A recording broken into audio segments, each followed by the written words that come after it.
The winter of 1402 descended upon the English countryside with a silence that seemed to hold its breath.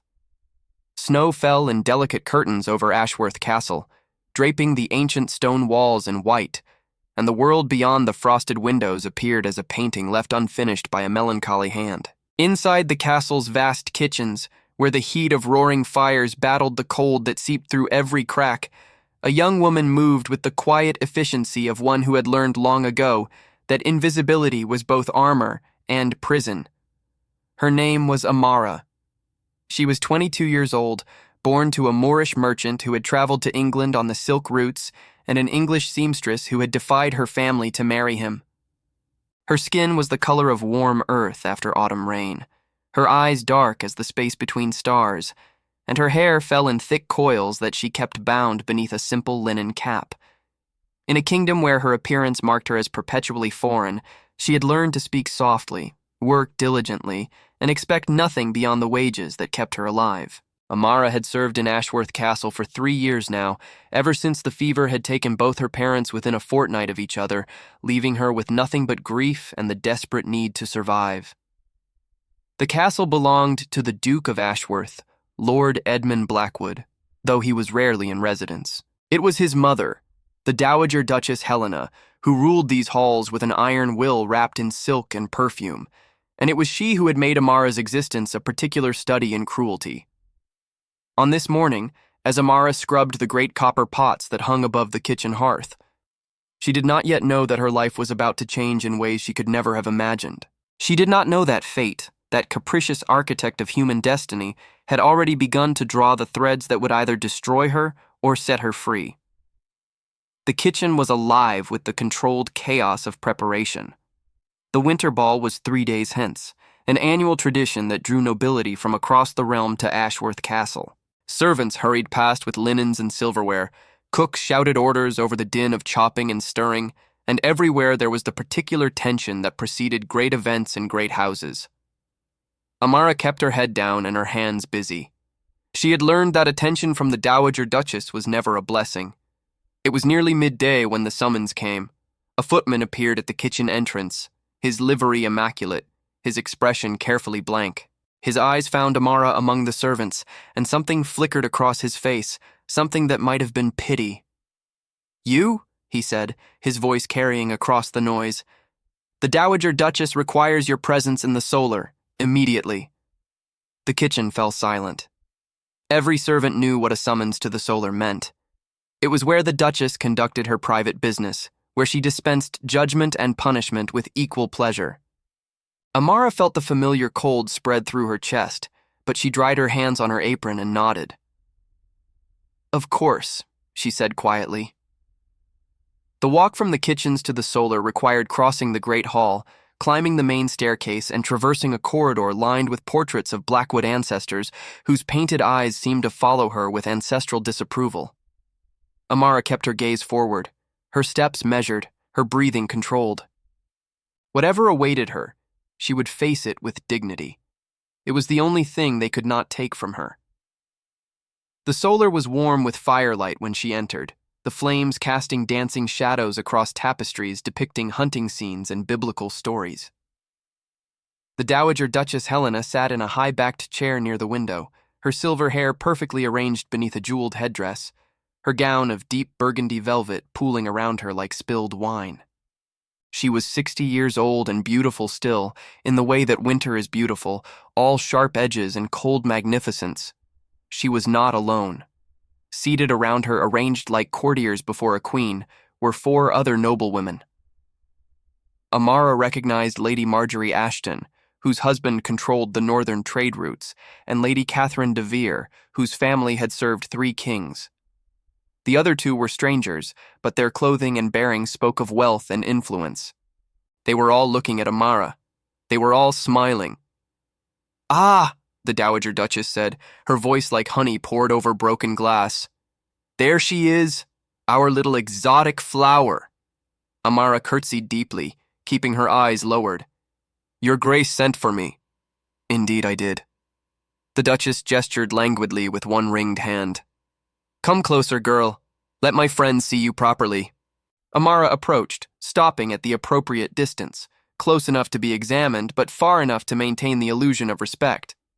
She could feel their gazes moving over her like hands, assessing, judging, finding amusement in her otherness. Remarkable, isn't she? The Duchess addressed her companions as though Amara were a painting or a piece of furniture. I acquired her 3 years ago after her parents died. She was quite wild then, spoke with the strangest accent. But she's learned, haven't you, girl? Yes, Your Grace. She's quite pretty in an unusual way, Lady Marjorie observed, tilting her head. Those eyes, like a cat's. Or a witch's, Lady Catherine added with a delicate laugh. The Duchess smiled, and that smile sent ice down Amara's spine. She had seen that smile before, always before something terrible. I have had the most delightful idea, the Duchess announced. As you know, my son returns tomorrow from his business in London. The winter ball is to celebrate his homecoming, among other things, and I thought, what could be more entertaining than a bit of sport? She paused, savoring the moment. I am going to invite our little Amara to attend the ball, as a guest. Silence fell over the solar like a shroud. Then the laughter began. It started with Lady Marjorie, a sharp bark of disbelief, and spread quickly to the others. They laughed as though the Duchess had told the most amusing jest in all of Christendom, laughed until tears gathered in the corners of their eyes, laughed while Amara stood frozen, understanding dawning like a cold and merciless sun. Can you imagine? Lady Catherine gasped between giggles. A kitchen maid at the winter ball, a Moor among the nobility? She'll be like a crow among swans, Lady Marjorie added. The entertainment will be exquisite. The Duchess raised her hand, and the laughter subsided into expectant silence. Her eyes found Amara's, and in them was something darker than cruelty, something that spoke of old wounds and bitter hatred. You will attend the ball, she said, and it was not a request. You will wear whatever rags you can cobble together. You will present yourself in the great hall when the guests arrive, and you will see, once and for all, exactly where you belong in this world. Amara's hands trembled at her sides, but she did not allow her voice to shake. And if I refuse, Your Grace? The Duchess's smile widened. Then I will have you turned out tonight in the snow with nothing but the clothes on your back. You will not find work in any noble house within 100 miles. I will see to that personally. She leaned forward slightly. You have no family, no protector, no resources. You have nothing but what I allow you to have. Do you understand? Amara understood perfectly. She understood that this was not merely cruelty for entertainment. This was punishment. For what? She could not say. Perhaps for being different. Perhaps for surviving when the Duchess wished she had not. Perhaps simply for existing in a world that had no place for someone like her. But understanding did not mean acceptance. I understand, Your Grace, Amara said quietly. I will attend the ball. The Duchess nodded, satisfied. You may go. I expect you to present yourself in the great hall at the 7th hour on the night of the ball. Do not be late. Amara curtsied again and withdrew, the sound of renewed laughter following her down the corridor like a pack of hunting hounds. She walked steadily, her back straight, her head high, until she reached the servants' staircase. Only then, in the cold darkness where no one could see, did she allow herself to lean against the rough stone wall and press her hands against her face. She would not cry. She had not cried since the day she buried her mother beside her father in the small churchyard where no one brought flowers. Tears were a luxury for those who had someone to comfort them. But as she stood there in the shadows, something else began to take shape within her. Something harder than grief and fiercer than fear. The Duchess wanted to humiliate her, to break her spirit in front of the entire nobility of England. Very well. Let them see her. Let them all see exactly who Amara Price was. She did not yet know how she would face the ordeal ahead. She only knew that she would not give them the satisfaction of seeing her destroyed. And somewhere in the castle above her, a man she had never truly met was preparing to return home, carrying with him secrets and sorrows of his own, and no notion at all that his life was about to intersect with that of a kitchen maid whose courage would change everything. If you too cherish period stories filled with emotion and dignity, check if you are already subscribed to this channel. These stories only exist because of you, and if you're new here, know that every week a new tale of courage and redemption awaits. Subscribe now so you don't miss a single chapter of these journeys that stay in the heart. The following morning dawned gray and bitter, the sky heavy with the promise of more snow. Edmund Blackwood, Duke of Ashworth, rode through the gates of his ancestral home with the weariness of a man who had traveled far and returned to find that distance had not solved anything at all. He was 31 years old, tall and broad-shouldered, with dark hair that fell past his collar and eyes the color of a winter sea, gray-green and prone to storms. His face bore the particular handsomeness of his lineage, all sharp angles and aristocratic bones, but there was something in his expression that spoke of burdens carried too long and hope abandoned too early. He had been Duke for 5 years now, since his father's death from a wasting illness that had taken months to claim its victory. And in that time, he had learned that titles and wealth were poor substitutes for peace. The journey from London had taken 4 days, through roads made treacherous by winter's grip, and Edmund had used every mile to avoid thinking about what awaited him at home. His mother's letters had been insistent. The winter ball must proceed. The northern lords must be appeased, and most importantly, most urgently, Edmund must choose a wife. He had been avoiding this particular duty for years now, finding excuse after excuse to postpone the inevitable. His mother did not know the reason, and he would never tell her. Some truths were too heavy to share, even with family, especially with family. The courtyard was alive with activity. As Edmund dismounted, servants rushing to take his horse and luggage, stewards appearing with reports and questions that could not wait. He answered what he could, delegated what he could not, and made his way into the great hall with the particular exhaustion of a man who wanted nothing more than a fire, a meal, and silence. He found none of these things. "Edmund!" His mother's voice rang across the hall like a bell, sharp and commanding. "At last! I was beginning to think you had lost yourself in London's diversions." The Dowager Duchess descended the main staircase with the regal bearing that had made her one of the most formidable women at court in her youth. Behind her trailed her ever-present coterie of noble companions, their presence a reminder that nothing in Ashworth Castle ever happened without an audience. Edmund bent to kiss his mother's cheek, the gesture automatic and devoid of warmth. "Mother, you look well." Flattery will not excuse your delay. She studied him with the critical eye of a general inspecting troops before battle. "You look tired and thin. Have you been eating properly?" "I have been attending to the business of the estate, as you asked." "Business?" She made the word sound like an affliction. "You are a duke, Edmund. You have stewards for business. What you need is a wife, an heir, a future that extends beyond ledgers and trade agreements." It was an old argument, worn smooth by repetition. Edmund did not rise to the bait.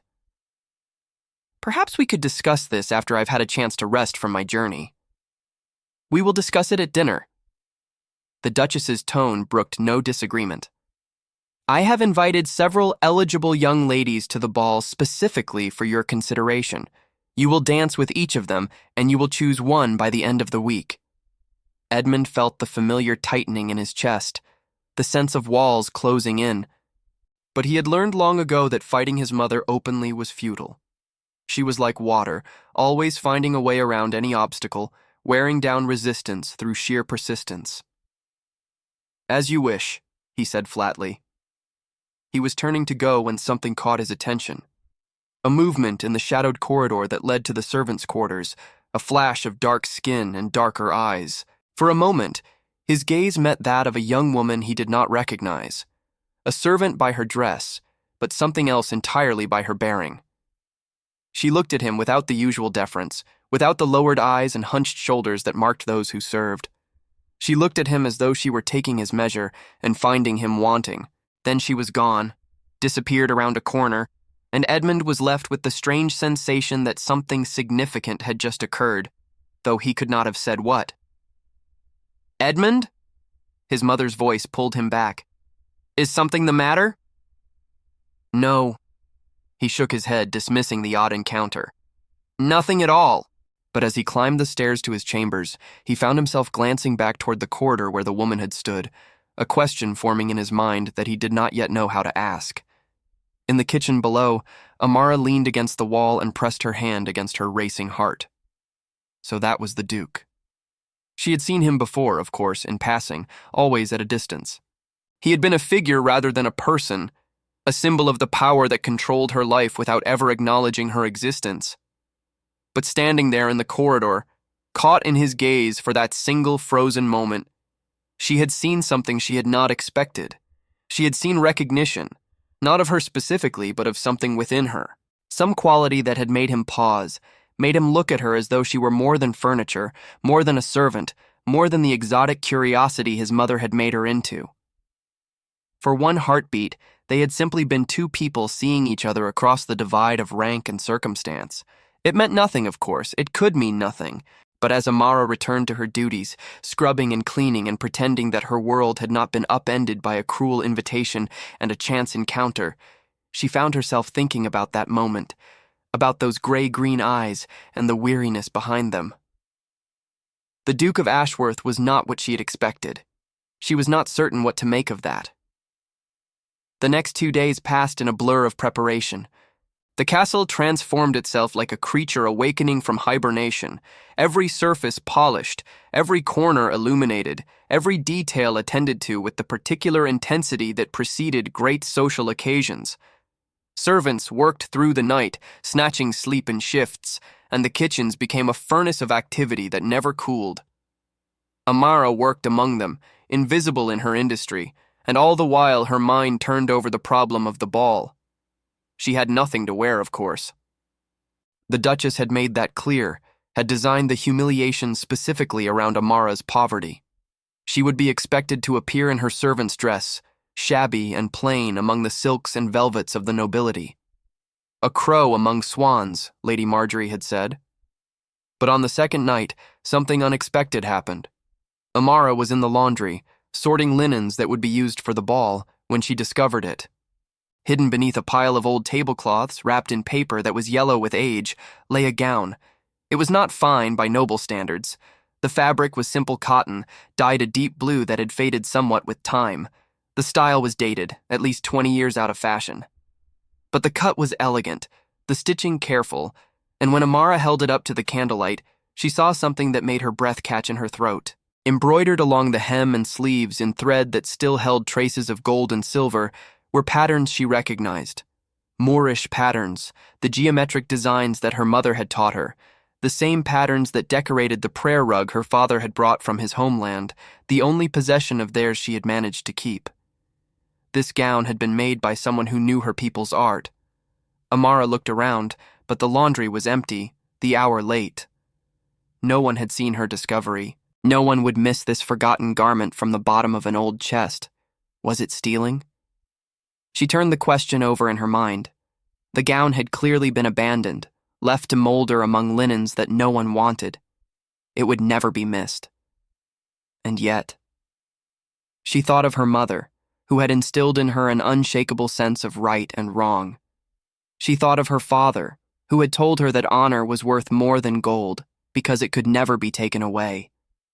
But she also thought of the Duchess's cruel smile, the laughter of the noblewomen, the deliberate design of her humiliation.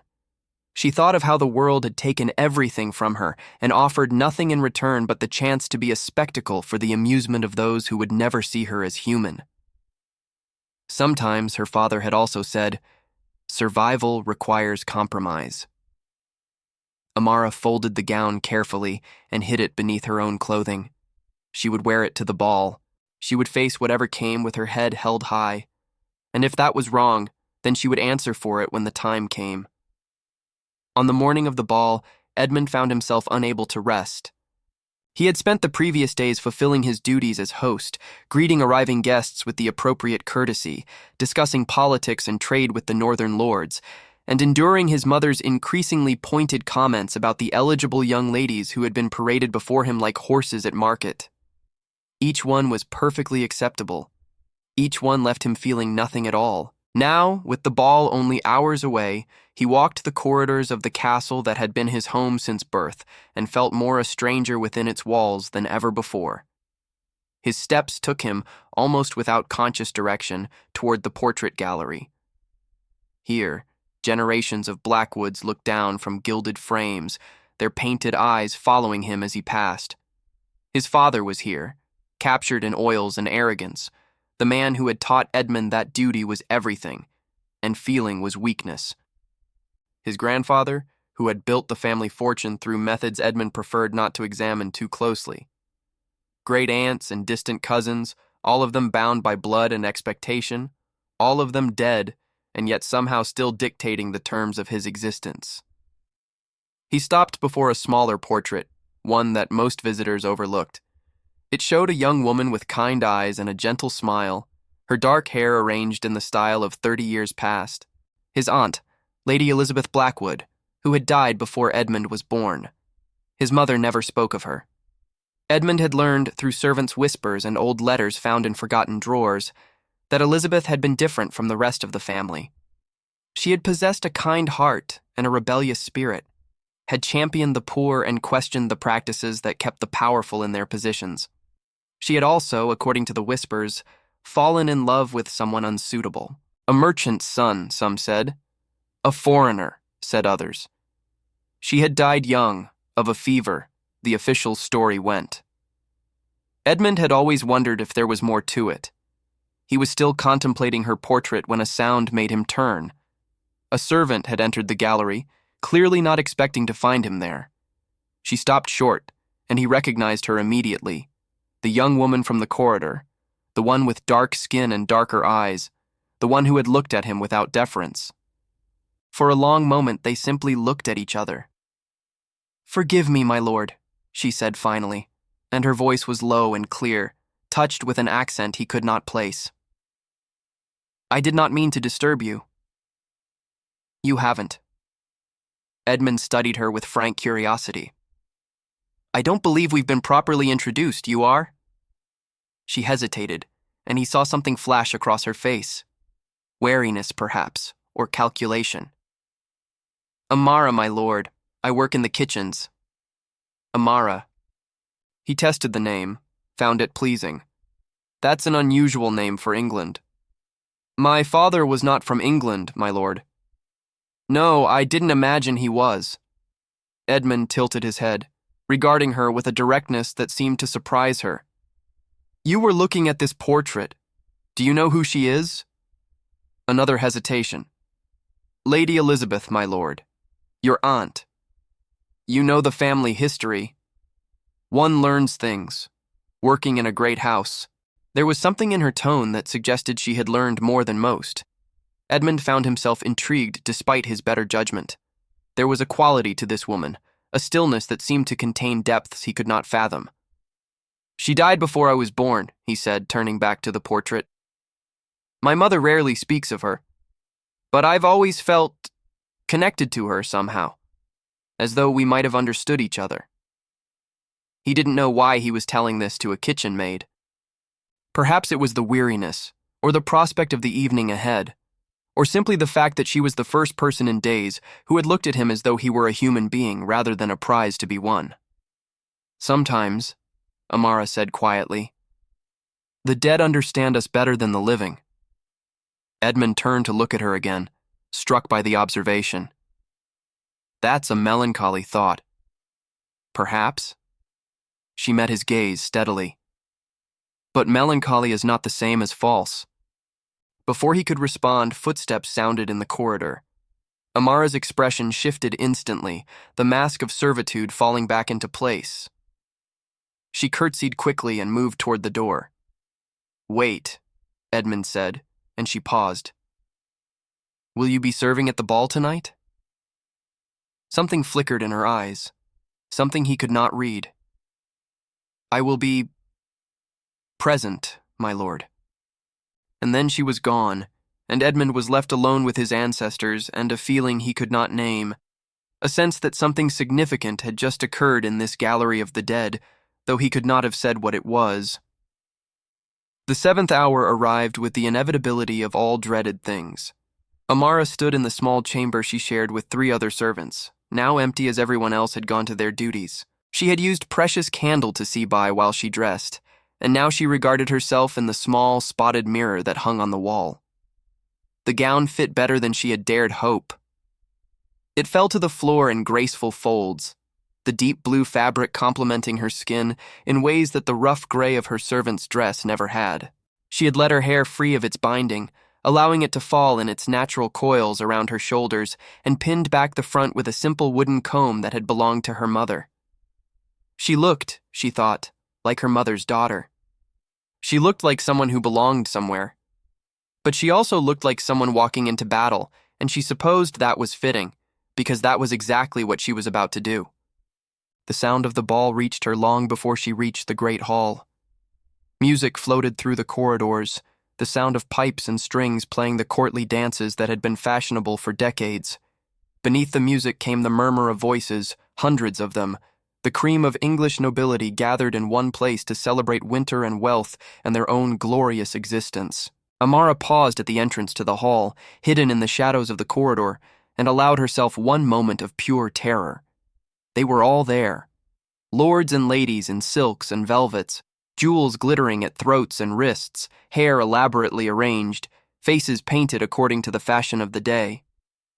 They moved through the hall like exotic birds, brilliant and beautiful and utterly alien to everything Amara had ever known. The Dowager Duchess held court near the great fireplace, surrounded by her admirers, and even from this distance Amara could see her smile, could imagine the anticipation in her eyes. She was waiting.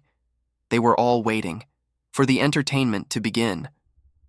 Amara closed her eyes and thought of her father, who had crossed an ocean to build a life in a foreign land. She thought of her mother, who had defied her family for love and never once regretted it.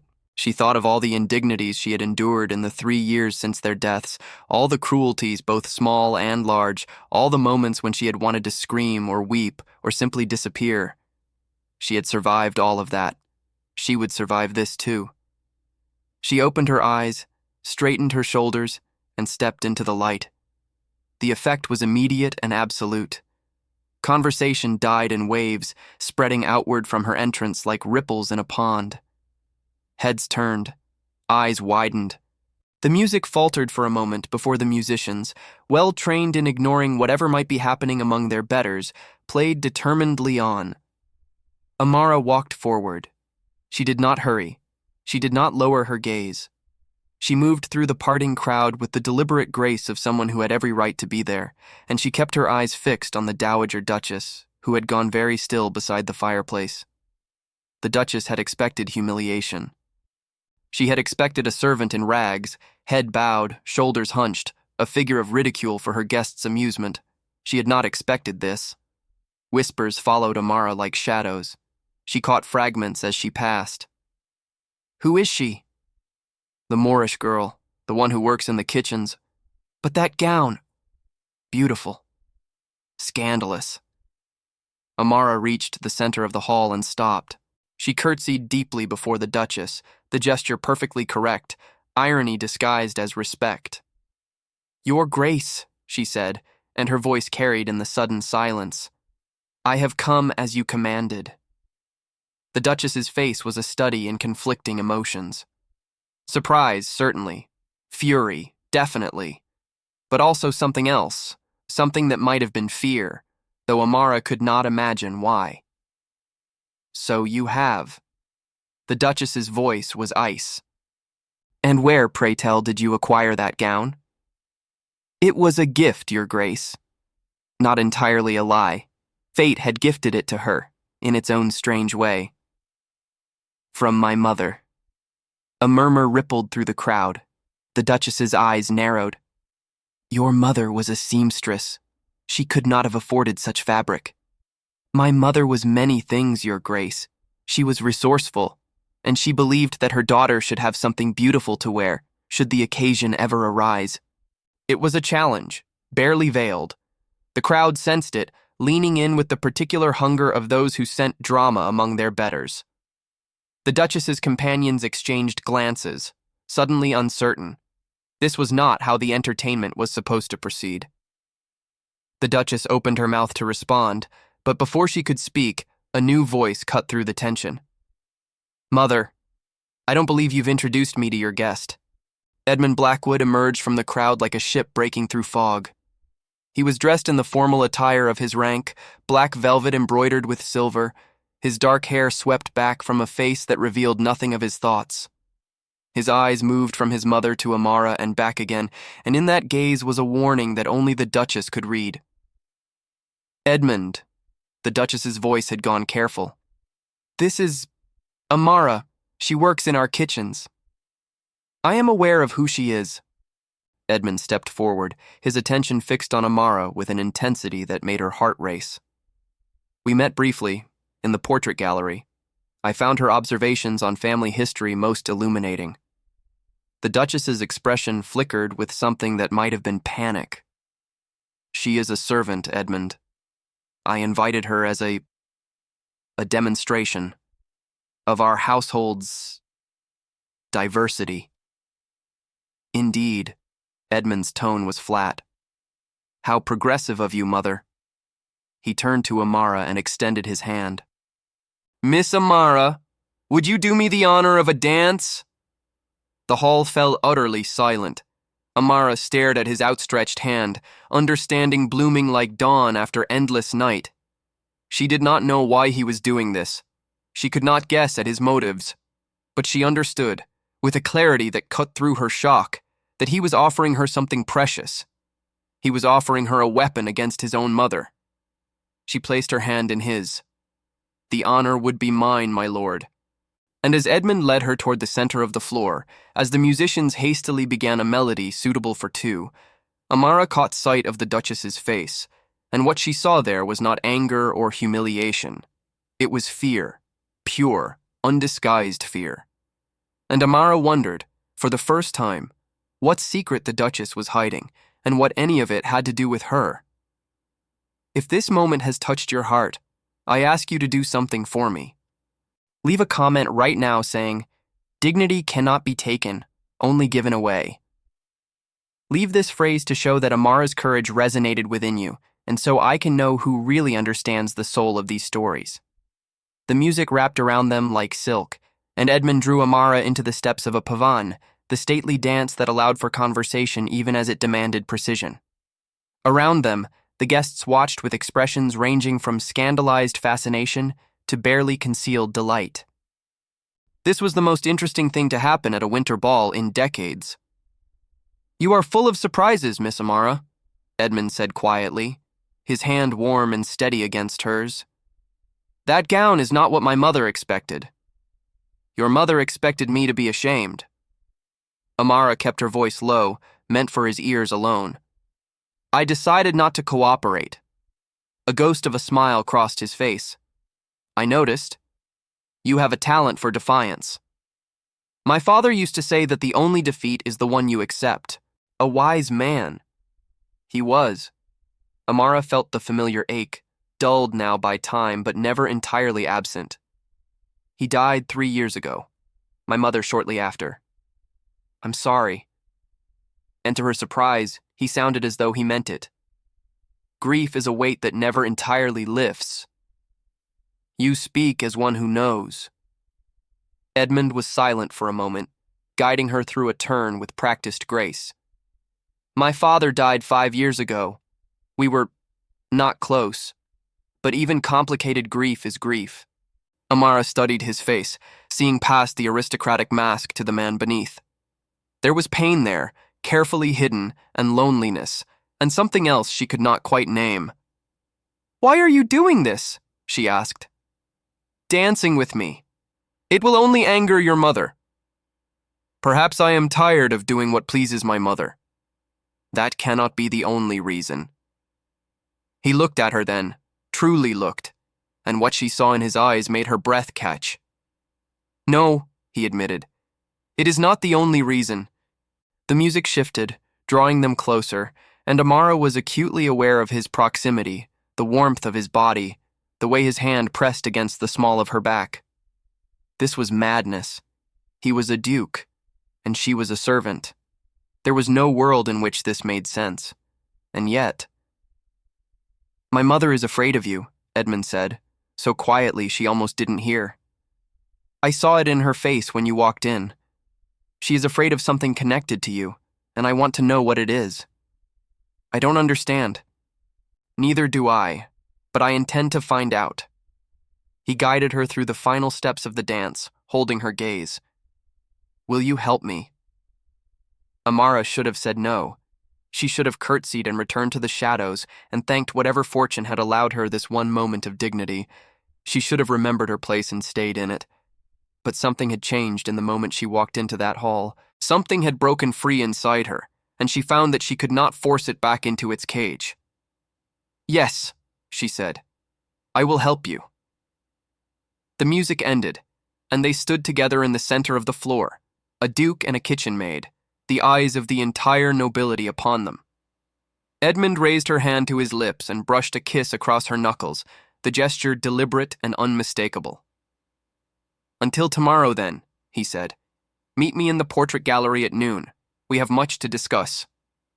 And then he was gone, melting back into the crowd, leaving Amara standing alone in the sudden silence, feeling as though she had just stepped off a cliff and was not yet certain whether she would fly or fall. The remainder of the ball passed in a blur. Amara found herself the subject of whispers and stares. Approached by curious nobles who asked probing questions, she deflected with vague answers. The Duchess had retreated to a corner, surrounded by her companions, and did not look in Amara's direction again. But Amara could feel her gaze nonetheless, cold and calculating. Something had changed. Something had been set in motion that could not be stopped. When the hour grew late and the guests began to retire, Amara slipped away through a servant's entrance and made her way back to her small chamber. She was exhausted, wrung out by the emotions of the evening, but her mind would not quiet. What had Edmund meant about his mother being afraid? What secret could the Duchess possibly be hiding that connected to Amara? It made no sense. Amara was nobody, a servant of no importance, with no family and no connections. Unless... A memory surfaced, unbidden. Her mother, in the final days of her illness, had tried to tell her something, had gripped her hand with surprising strength and spoken of secrets, of things Amara needed to know. But the fever had taken her before she could finish, and Amara had assumed the words were simply delirium. Now she wondered. She lay awake long into the night, staring at the ceiling, turning pieces of a puzzle she could not yet see clearly, and when sleep finally came, she dreamed of her mother's voice, saying words she could not quite hear, trying to tell her something that kept slipping away like smoke through her fingers. The morning after the ball, Ashworth Castle buzzed with gossip like a hive disturbed. The servants whispered among themselves as they cleaned and tidied, casting curious glances at Amara whenever she passed. The nobility, lingering over late breakfasts and leisurely conversations, debated the scandal of the kitchen maid who had danced with the Duke. Amara ignored them all. She went about her duties as though nothing had changed, scrubbing and carrying and obeying orders with the same quiet efficiency she had always shown. But inside, her thoughts raced toward noon and the meeting in the portrait gallery. She did not know what Edmund hoped to discover. She was not certain she wanted to know. But the mystery had taken hold of her, and she could not let it go. At the appointed hour, she slipped away from the kitchens and made her way through the servants' passages to the gallery. Edmund was already there, standing before the portrait of his Aunt Elizabeth, his expression troubled. "Thank you for coming," he said without turning. "I wasn't certain you would. I said I would help you."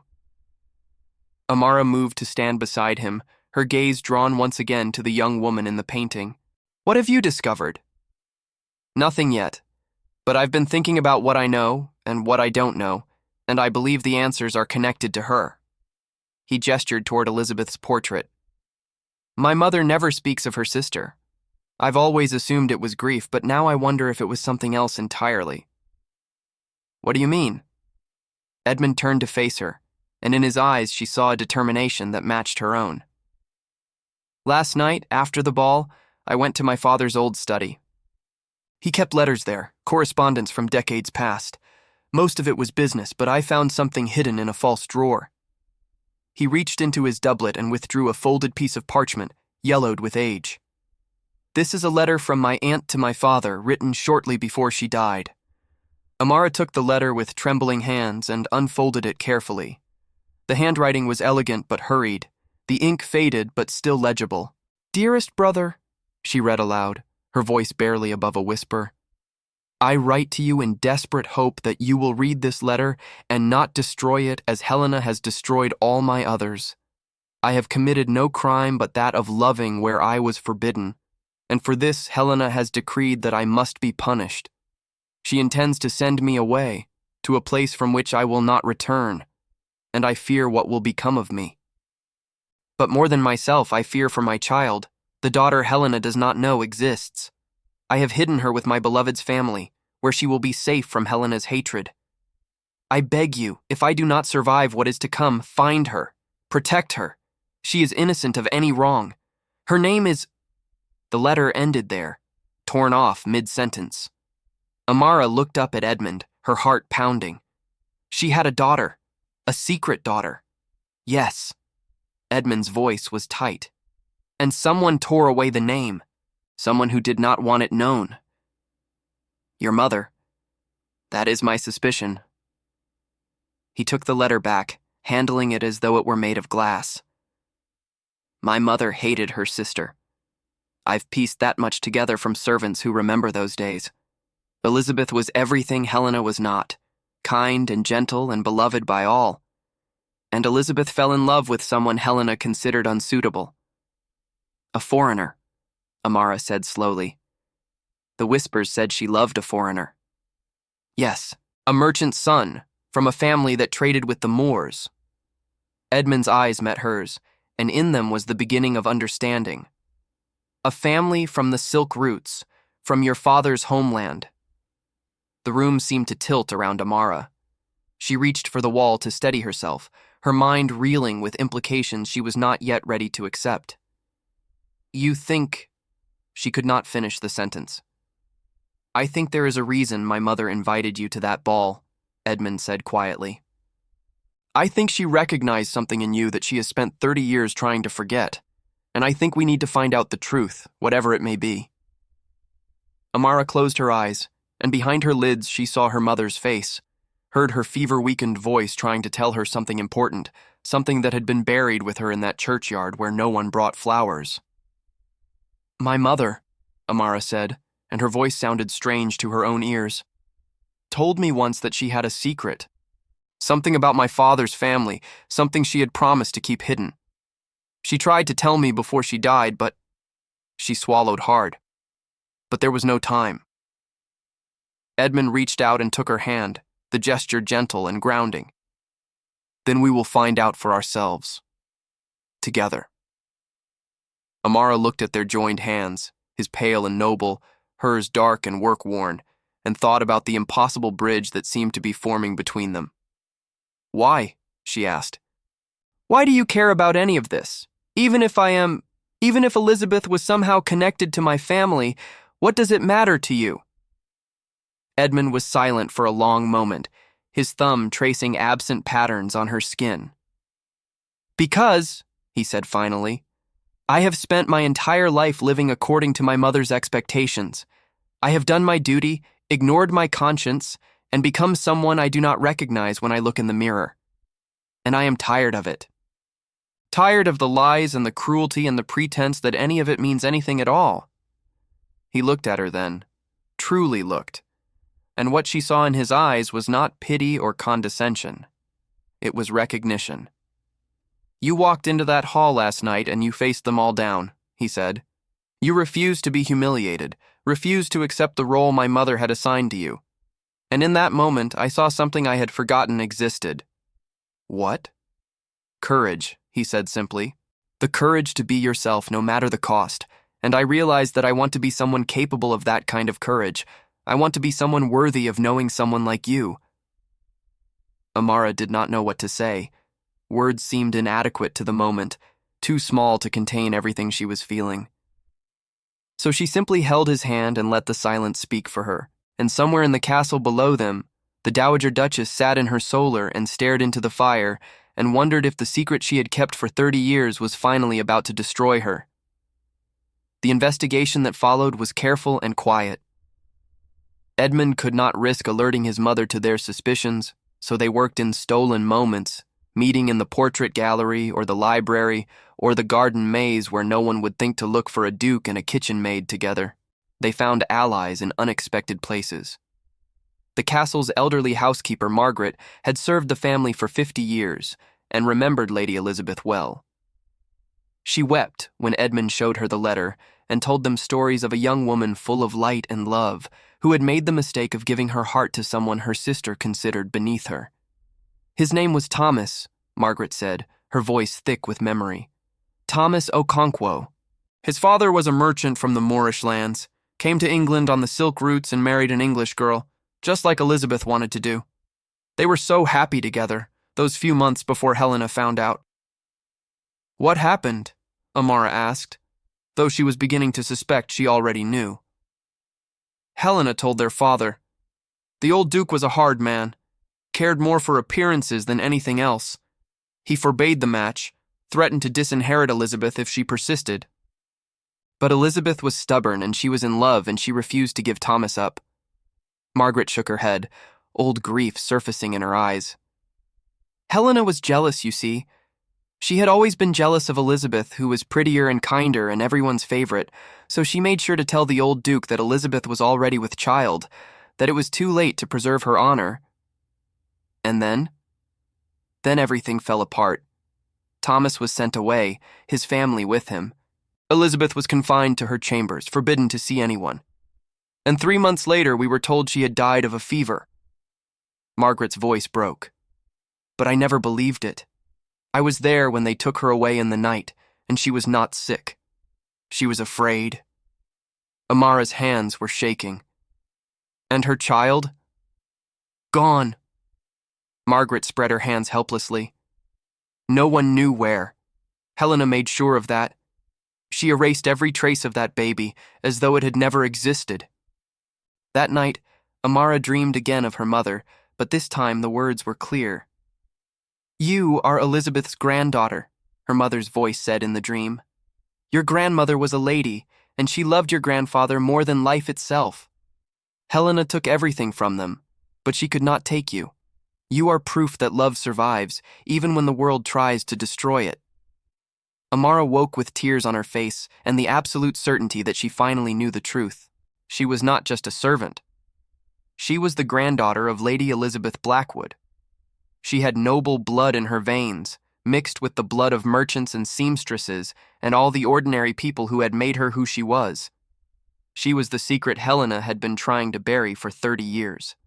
And now that secret was about to come to light. The confrontation happened 3 days later, in the great hall where Amara had first faced down the nobility. Edmund had gathered evidence, the letter, Margaret's testimony, records from the parish church where Thomas and Elizabeth had secretly married, documents that proved their union was legitimate, and their child, a daughter named Rose, had been born within wedlock. Rose had grown up, had married Amara's father, had given birth to Amara herself. The bloodline was unbroken. The claim was undeniable. The Dowager Duchess stood before them like a woman facing execution, her face white as chalk, her hands trembling despite her efforts to control them. This is absurd, she said, but her voice lacked its usual conviction. You cannot prove any of this. You cannot— I can, Edmund interrupted, his voice cold. And I have. The question now, Mother, is what we do about it. The hall was empty, save for the three of them. Edmund had dismissed the servants, wanted no witnesses to what was about to unfold. This was family business, dark and complicated and long overdue. She is a servant, the Duchess spat. A kitchen maid. You cannot possibly mean to— She is my cousin. Edmund moved to stand beside Amara, a declaration of alliance that made his mother flinch. She is the granddaughter of your sister, the woman you drove to her death with your jealousy and cruelty. And she has every right to the name she was denied. The Duchess's composure finally cracked. You don't understand. None of you understand. Elizabeth was going to ruin everything. She was going to bring shame upon our family, to mix our blood with people like my father, Amara said quietly. People you considered beneath you. People whose only crime was being different. You know nothing of what I sacrificed to protect this family's honor. I know that you destroyed your own sister's life. I know that you separated her from the man she loved and the child she bore. I know that you let her die alone and afraid, and then you spent 30 years pretending she had never existed. Amara's voice did not waver. That is not protecting honor. That is cruelty dressed up in excuses. The Duchess stared at her, and for a moment something flickered in her eyes. Something that might have been recognition of an old guilt, a wound that had never healed. What do you want? She asked finally, her voice barely above a whisper. Edmund answered before Amara could speak. We want the truth acknowledged. Amara's parentage will be recorded properly. She will be recognized as a member of this family, with all the rights and protections that entails. And in exchange? In exchange, we will not make public how you acquired those rights. Your reputation will remain intact, but you will retire from society, Mother. You will leave Ashworth Castle and live quietly in the Dower House. You will not interfere in Amara's life or mine ever again. The Duchess looked between them, her face a mask of conflicting emotions. For 30 years, she had held absolute power in this house. Now that power was slipping through her fingers like sand. And if I refuse, then I will publish the full account in every newsletter in London. I will ensure that every noble house in England knows exactly what you did to your sister. Your reputation will not survive it. Silence stretched between them, heavy with the weight of decades and the ghosts of the dead. Finally, the Duchess nodded. Very well, she said, and her voice was hollow. You have won. I hope you find that victory is worth the price. She turned and walked from the hall, her footsteps echoing in the emptiness, and did not look back. The weeks that followed were a whirlwind of change. The Duchess departed for the Dower House, accompanied by only a few loyal servants, and did not emerge to say goodbye. Legal documents were drawn up, witnessed, and filed, officially recognizing Amara as the granddaughter of Lady Elizabeth Blackwood and heir to her portion of the family estate. The news spread through the noble houses of England like wildfire, and opinions were sharply divided. Some were scandalized. A Moorish servant, elevated to the peerage? It was unprecedented, unnatural, a violation of every rule that governed their world. They whispered and gossiped and predicted disaster. Others were intrigued. The story had all the elements of a romantic tale. Secret love, tragic separation, long-lost heirs, and justice finally served. They found themselves rooting for Amara despite their prejudices, drawn in by the drama of her transformation. Amara herself navigated the changes with the same quiet strength she had always shown. She accepted her new position not as a gift or a privilege, but as a right that had always been hers, merely denied. She learned the protocols and customs of nobility with the same determination she had applied to surviving as a servant, and she never forgot where she had come from. Edmund watched her adaptation with something that had grown beyond admiration into territory he was not yet ready to name. They spent their days together, going through the family records, learning the history that had been hidden from both of them. They walked the gardens and rode through the countryside and talked for hours about everything and nothing. They discovered that they shared a love of books and a distrust of empty ceremony and a belief that people should be judged by their character rather than their birth. They discovered, in other words, that they were falling in love. But that realization brought its own complications. One evening, as spring began to soften the harshness of winter, they sat together in the library, the fire crackling low, the world outside quiet with the peace of the country night. I've received an offer of marriage, Amara said, and Edmund's heart stopped beating for a moment. From whom? Lord Ashton's younger son. He says he finds my story romantic. She smiled slightly. I suspect he finds my newly discovered inheritance more romantic still. Edmund forced himself to breathe normally. And what did you tell him? I told him I would consider it. She looked at him, and in her eyes was a question she was not quite asking. It would be a good match. He has no title of his own to inherit, so the difference in our backgrounds matters less, and he seems kind enough. Kind enough. Edmund heard the flatness in his own voice. Is that sufficient for a marriage? It is more than many women receive. Amara rose and moved to the window, looking out at the darkened garden. I have learned not to expect too much from life, my lord. Survival is its own reward. Don't. Edmund stood as well, crossing the room to stand behind her. Don't call me that. Not anymore. What should I call you then? Edmund. Just Edmund.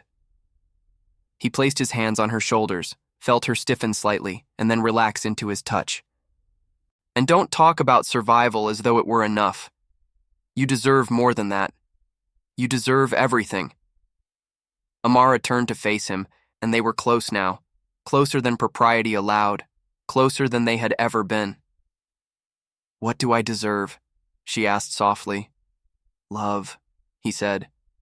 Real love, the kind my aunt had with your grandfather, the kind that defies expectations and survives separation and creates families that last for generations.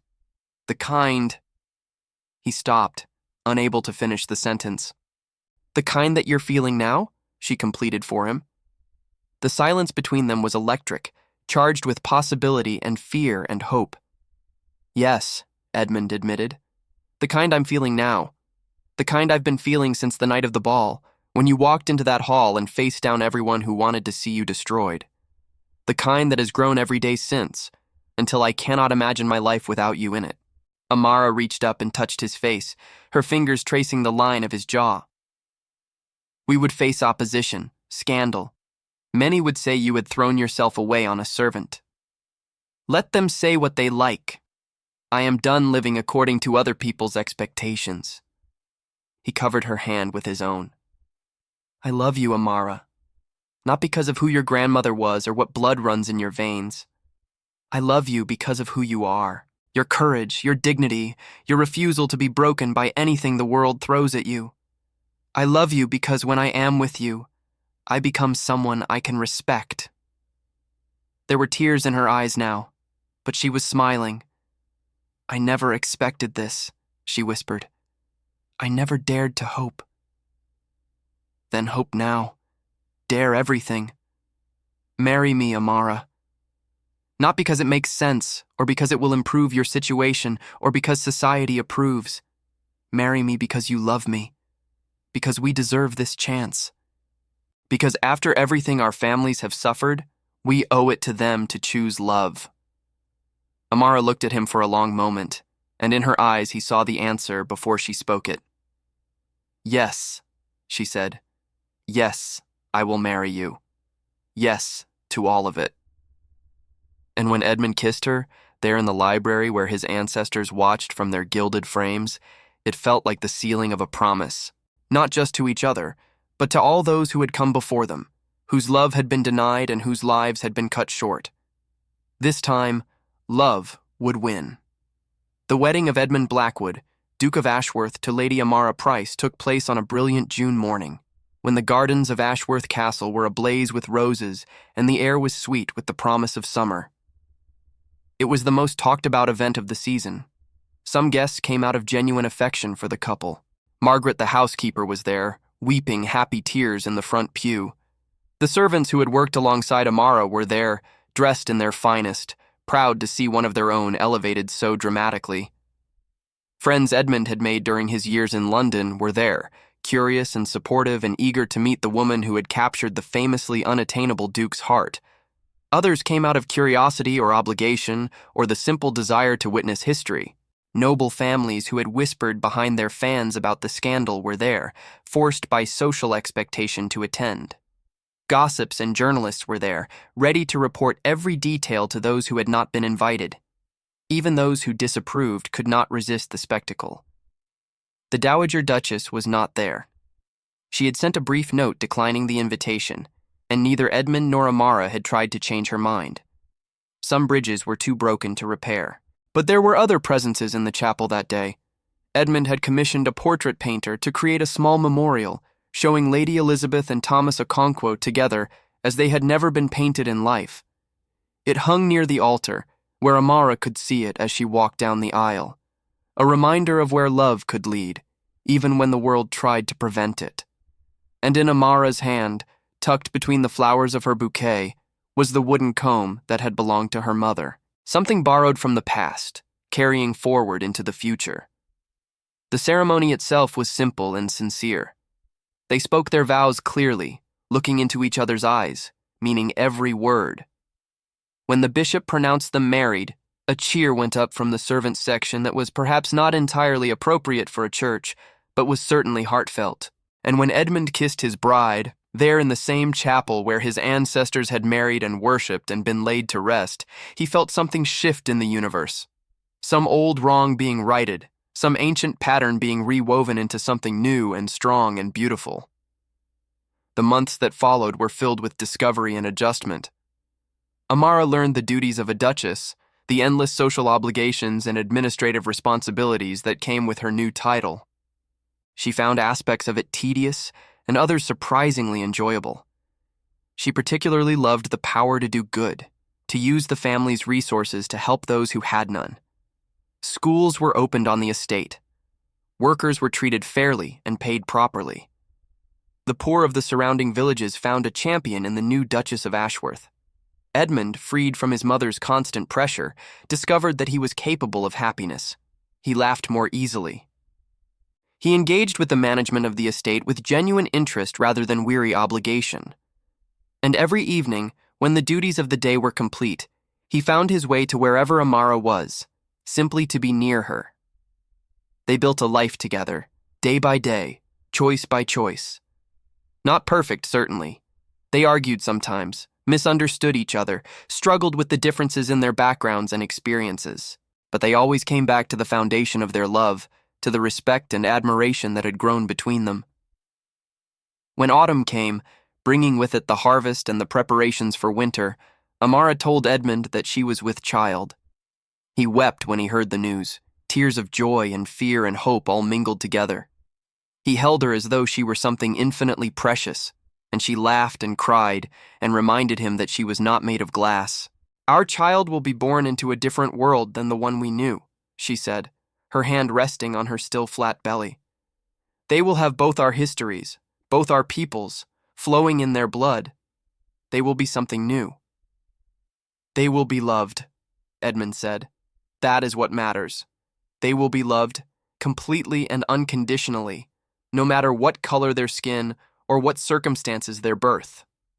And in that promise was the answer to 30 years of pain and secrets and cruelty. In that promise was the future that Lady Elizabeth and Thomas had dreamed of, but never lived to see. In that promise was proof that love, real love, could survive anything the world threw at it.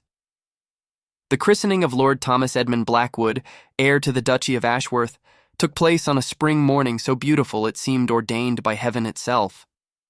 The baby was strong and healthy, with his father's gray-green eyes and his mother's warm brown skin, and a disposition that the nurses declared was unusually cheerful. He slept through most of the ceremony, waking only to gaze with infant curiosity at the stained glass windows that scattered colored light across the chapel floor. Amara held him in her arms as the guests filed past to offer their congratulations, and she marveled at how completely her life had transformed. A year ago, she had been a kitchen maid with no family and no future. Now she was a duchess, a wife, a mother. She had found love where she least expected it, and family where she thought none existed. She had discovered the truth of her heritage and claimed the rights that had been denied to her grandmother. None of it had been easy. None of it had come without cost. But looking at her son's sleeping face, feeling Edmund's steady presence beside her, she knew that every struggle had been worth it. The old housekeeper Margaret approached, leaning on her cane, her eyes bright with tears. "Your grandmother would have been so proud," she said, touching the baby's cheek with gentle fingers. "Both your grandmothers. They suffered so much, but their love created you. And your love has created him." Amara smiled and blinked back her own tears. I wish they could have known him. They do, Margaret said with the certainty of the very old. The dead never truly leave us. They live on in those they loved, in the choices we make, in the children we raise. Elizabeth and Thomas, your mother and father, they are all here today, watching, celebrating. Edmund moved closer, wrapping his arm around Amara's waist. Together, they looked down at their son, this small, perfect being who represented everything they had fought for. What are you thinking? Edmund asked softly. Amara considered the question. I am thinking that the Dowager Duchess invited a black maid to the ball as a joke. She wanted to humiliate me, to remind me of my place, to destroy whatever spirit I had left. And instead? Instead, she gave me everything. Amara leaned into her husband's embrace, feeling the warmth of his body, the steady beat of his heart. She gave me the chance to discover who I really was. She gave me you. She gave me our son. She gave me this life that I never dared to dream of. Edmund kissed the top of her head. Perhaps we should send her a thank you note. Amara laughed, the sound bright and free in the spring air. Perhaps we should. Outside in the garden, the roses were beginning to bloom. Life was continuing, as it always did, with its mixture of joy and sorrow, triumph and loss. But here, in this moment, there was only love. The Duke and Duchess of Ashworth walked out of the chapel together, their son cradled between them, their future spreading out before them like a road with no end. And somewhere, in the space between memory and hope, the ghosts of Elizabeth and Thomas smiled upon their descendants and found at last their peace. If you watched until here, it's because this story truly touched your heart. Leave a comment saying, I watched until the end, so I can get to know you and know who really appreciates the stories on this channel. Your presence here means everything. And if this journey made you feel something, please leave your like. It helps this story reach other hearts who need to hear it. Share with someone who appreciates tales of courage, love, and dignity.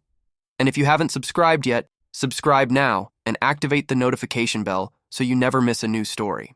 Every week, a new tale of redemption and hope awaits you here. Until next time. May your path be illuminated by the same love that illuminated Amara and Edmund's journey.